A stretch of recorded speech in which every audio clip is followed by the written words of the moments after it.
दोस्तों एक मुसलमान लड़का एक हिंदू लड़का बनकर एक लड़की को झूठे प्यार के जाल में फंसाता है, फिर उसे जबरदस्ती अपना धर्म परिवर्तित करने के लिए बोलता है। लेकिन जब वो लड़की अपना धर्म परिवर्तित करने के लिए मना कर देती है, तब वो लड़का उस महिला और उसकी बेटी की बड़ी ही बेरहमी से हत्या कर देता है। फिर उन दोनों की लाश को अपने बेडरूम में दबा देता है और उसके ऊपर फर्श भी बनवा देता है। दोस्तों ये कहानी इतनी ज्यादा दिल दहलाने वाली है कि इसे सुनने के बाद आपकी रूह तक भी कांप जाएगी। लेकिन मेरी आपसे एक रिक्वेस्ट है कि अगर आपने इस वीडियो पर क्लिक कर ही दिया है तो प्लीज भाई इस वीडियो को एंड तक जरूर देखें। तो चलिए जानते हैं इस पूरी क्राइम स्टोरी के बारे में। तो दोस्तों हमारी इस स्टोरी की शुरुआत होती है गाजियाबाद के लोनी से, जहां पर प्रिया अपनी पूरी फैमिली के साथ रहा करती थी, जिसकी शादी मोदी नगर में रहने वाले राजीव के साथ हो जाती है। और शादी के कुछ दिनों बाद ही प्रिया को एक छोटी बच्ची कोशिश भी पैदा हो जाती है। और कोशिश के पैदा होने के काफी दिनों के बाद तक तो दोनों पति पत्नियों के बीच सब कुछ सही चलता है। लेकिन बढ़ते हुए समय के साथ दोनों पति पत्नियों में दूरियां भी बढ़ने लगती हैं और आपस में मनमुटाव भी काफी ज्यादा बढ़ने लगता है। और दोनों के बीच साल 2012 में मनमुटाव इतना ज्यादा बढ़ जाता है कि दोनों एक दूसरे से तलाक ले लेते हैं और दोनों पति पत्नी अलग अलग रहने लगते हैं। प्रिया अपने मायके लोनी में रहने लगती है, लेकिन वो कहते हैं ना, शादी के बाद लड़की अपने ससुराल में ही अच्छी लगती है और शादी के बाद अगर लड़की अपने मायके में रहे तो ये बात ना तो लड़की के माता पिता को अच्छी लगती है और ना ही रिश्तेदारों को अच्छी लगती है। और इसी वजह से नतीजा ये निकला कि प्रिया के घर में रोज रोज झगड़े होने लगे और उसके माता पिता उसे बात बात पर सुनाने लगे। और इसी रोज रोज के झगड़े से परेशान होकर प्रिया ने अपने माता पिता का घर भी छोड़ दिया और वो अपनी दोस्त चंचल के साथ उसके ही घर में रहने लगी और चंचल के साथ ही मोदी नगर में एक ब्यूटी पार्लर भी चलाने लगी। और ऐसे ही बढ़ते हुए समय के साथ प्रिया की जिंदगी में फिर से सब कुछ सही होने लगा। लेकिन दोस्तों जब सब कुछ बिल्कुल सही चल ही रहा था, तभी साल 2012-13 के अंदर एक दिन अचानक प्रिया की मुलाकात फेसबुक पर अमित गुज्जर नाम के एक व्यक्ति से होती है और उन दोनों की यही दोस्ती समय के साथ प्यार में बदल जाती है और दोनों एक दूसरे से प्यार करने लगते हैं। और प्रिया कुछ ही दिनों के बाद अपनी बेटी को लेकर मेरठ के प्रतारपुर में चली जाती है, क्योंकि अमित गुज्जर ने उससे वादा किया था कि वो उसे मेरठ में एक नौकरी दिलवा देगा। और वहाँ पर जाकर दोनों लिविंग में काशी राम कॉलोनी में रहने लगते हैं और ऐसे ही करीबन 5 साल का समय गुजर जाता है। हालांकि अभी भी दोनों ने शादी नहीं की थी, बल्कि दोनों लिविंग में ही रह रहे थे। लेकिन अब प्रिया ने बार बार अमित से शादी के लिए कहना शुरू कर दिया, लेकिन अमित हर बार किसी न किसी बहाने से बात टाल दिया करता था और इसी वजह से दोनों के बीच शादी को लेकर रोज बहस होने लगी, जिससे कि एक दिन प्रिया को अमित पर शक हो जाता है और वो अमित के बारे में धीरे धीरे जानकारी निकालना शुरू कर देती है। और अमित के बारे में जानकारी निकालते समय उसे पता चलता है कि जिसे वो अमित गुज्जर समझ रही है, दरअसल वो अमित गुज्जर नहीं है, बल्कि वो शमशाद अली है, जो कि पहले से ही शादीशुदा है और इसके 3 बच्चे भी हैं। और उसकी असली पत्नी का नाम अफसाना है, जो कि बिहार में अपने बच्चों के साथ रहती है। और दोस्तों जब ये बात प्रिया को पता चली, तब उसके पैरों के नीचे से जमीन ही निकल गई और इसी वजह से उसने देर ना करते हुए पास के ही एक पुलिस थाने में पहुंच जाती है। हालांकि पुलिस थाने में उन दोनों के बीच सुलह करवा दी जाती है और उन्हें वापस घर पर भेज दिया जाता है। लेकिन घर पर पहुंचने के बाद शमशाद प्रिया और उसकी बेटी को लेकर प्रतारपुर की कुटबराल बस्ती के अंदर आकर रहने लगा। लेकिन वहां पर आने के बाद शमशाद प्रिया को अपना धर्म परिवर्तित करने के लिए फोर्स करने लगा और उस पर इस्लाम कबूल करने के लिए काफी ज्यादा दबाव बनाने लगा। लेकिन प्रिया ने अपना धर्म परिवर्तित करने से साफ साफ मना कर दिया, जिससे कि गुस्से में आकर उसने अपने साले के साथ मिलकर 28 मार्च 2020 की रात करीब 12 बजे प्रिया और उसकी बेटी की गला दबाकर बेरहमी से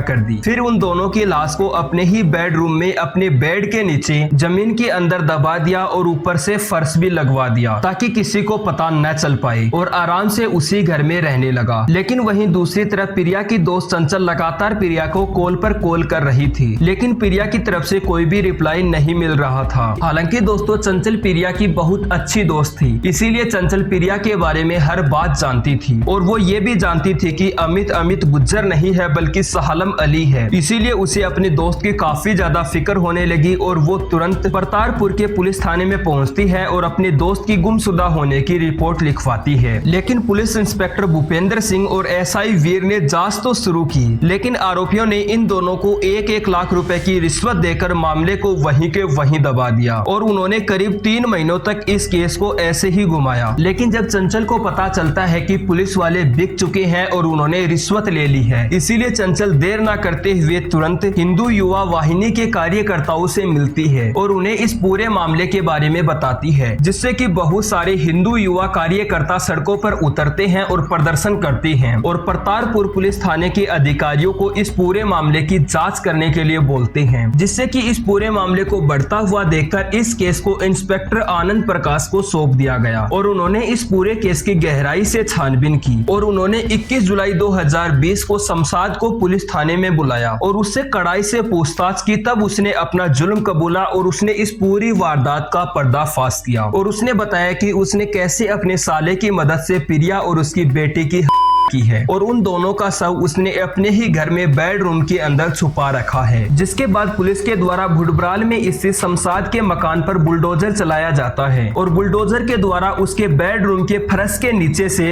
दोनों माँ बेटियों की 115 दिन पुरानी लाश मिलती है, जो कि कंकाल हालत में थी। जिसके बाद जब पुलिस शमशाद को वापस पुलिस थाने लेकर जा रही थी, तभी शमशाद पुलिस को चकमा देने में कामयाब हो जाता है और वो वहाँ से फरार हो जाता है। लेकिन अगले दिन उसे फिर से पुलिस के द्वारा दबोच लिया जाता है। हालांकि पुलिस की इस मुठभेड़ के दौरान उसके दोनों पैरों में गोली लग गई, जिसके बाद उसका एक अस्पताल में ट्रीटमेंट करवाया गया और उसे जेल में भेज दिया गया और आज शमशाद जेल की सलाखों के पीछे अपने गुनाहों की सजा काट रहा है। वैसे आपका इस पूरी स्टोरी के बारे में क्या बोलना है नीचे कॉमेंट सेक्शन में जरूर बताना और ऐसी ही मजेदार स्टोरी के लिए प्लीज हमारे चैनल को सब्सक्राइब जरूर करें। तो थैंक यू गाइस, मिलता हूँ नेक्स्ट वीडियो में। सो बाय।